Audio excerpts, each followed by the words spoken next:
Olá, queridos amigos, sejam muito bem-vindos a mais uma semana especial de estudos da lição da Escola Sabatina. Eu sou Ednei Miranda, atualmente, para aqueles que não me conhecem, eu sou pastor na região de Hortolândia, interior de São Paulo, aqui no Brasil. E é um privilégio poder começar com você, a partir de hoje e até o fim dessa semana, uma sequência especial de estudos e encontros que nós vamos ter aqui, a fim de aprendermos mais sobre as preciosas verdades da Palavra de Deus. E para nos auxiliar, claro, nós teremos também o nosso guia de estudo semanal da lição da Escola Sabatina, que nesse trimestre está com um tema para lá de especial. Você já estudou a semana passada e já viu que nós iniciamos agora uma semana de estudos, aliás, iniciamos um trimestre de estudos na carta de Paulo aos Efésios. E na última semana de estudos, você aprendeu um pouco mais sobre o contexto geral desta carta, a sua autoria, a ocasião em que ela foi escrita, as motivações, eu diria também as circunstâncias que levaram Paulo a escrever esta importante carta para aquela comunidade de crentes que havia na região de Éfeso, lá no contexto da Ásia Menor. Como nós vimos, Éfeso era uma importante cidade daquela localização, na verdade a principal cidade dentre aquelas que haviam na Ásia, e ali em Éfeso, Paulo lhe fora responsável pelo plantio de uma igreja, de uma comunidade cristã naquela cidade. Anos mais tarde, depois da sua visita àquele local, Paulo agora se corresponde com esta igreja através de uma carta onde ele apresenta uma série de orientações e conselhos que diziam respeito, entre tantas outras coisas, à unidade cristã, ou seja, a importância de que essa comunidade, uma vez que ela havia sido salva pela graça de Jesus Cristo e agora não havia mais entre eles barreiras e quaisquer outras formas de distinções que os separavam uns dos outros, eles deveriam, através do Espírito Santo, permanecerem unidos uns com os outros através da pessoa de Jesus Cristo. E nesta nova semana, a lição de número 2, que tem como título O Grandioso Plano Divino Centrado em Cristo.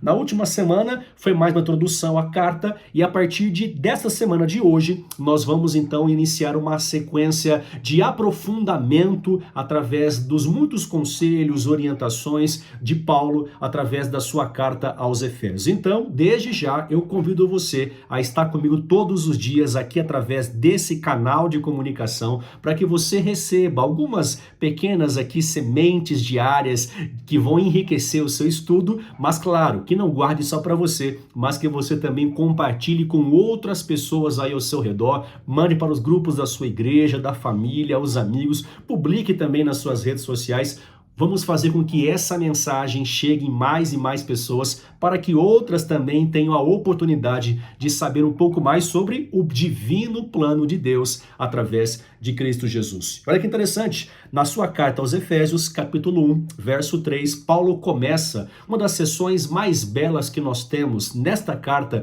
e eu diria até mesmo no Novo Testamento, dizendo o seguinte: Bendito seja o Deus e Pai de nosso Senhor Jesus Cristo, que nos abençoou com todas as bênçãos espirituais nas regiões celestiais em Cristo. Observe que na carta aos Efésios, Paulo começa com a sua saudação costumeira. Ele se apresenta, ele fala sobre o seu objetivo em escrever aquela carta, aqueles que quem sabe estão com ele, e logo na sequência, após saudar a comunidade, ele então introduz aquilo que vai ser o ponto central de toda a sua mensagem aos Efésios. E observe que ele começa essa sessão com uma espécie de um hino de louvor. Na verdade, alguns estudiosos, de fato, eles reconhecem que essa sessão que vai do verso 13 até o verso 14, capítulo 1 de Efésios, corresponde a um hino de louvor daquela época que era entoado pelos crentes em adoração a Deus por todas as dádivas concedidas, sobretudo no que dizia respeito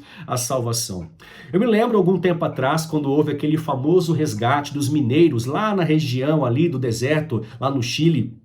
em que eles ficaram presos após um desmoronamento, lembra disso? E quando eles foram resgatados após um período intenso ali, em que eles ficaram soterrados naquela região, eu me recordo de uma imagem que me chamou a atenção, que foi de um dos resgatados, um dos sobreviventes, que assim que ele chegou em terra firme, ele colocou-se de joelhos com as mãos para cima, como se agradecendo a Deus e as pessoas ali que mandaram as suas orações e torceram para que eles fossem salvos daquela circunstância, né, e saíssem dali ali com vida, e aquele gesto foi muito marcante, né? Circulou por vários meios de comunicação por aí afora, porque de fato foi algo espetacular, né? A situação toda foi dramática, mas que bom que no final tudo terminou bem. Bem, o apóstolo Paulo aqui na sua carta aos Efésios, ele está justamente fazendo isso. Ele está louvando a Deus, ele está agradecendo a Deus por todas as bênçãos concedidas através da pessoa de Jesus Cristo, oriundas das regiões celestiais. E ao longo dessa semana, nós teremos então a oportunidade de conhecer um pouco mais sobre essas bênçãos provenientes do céu,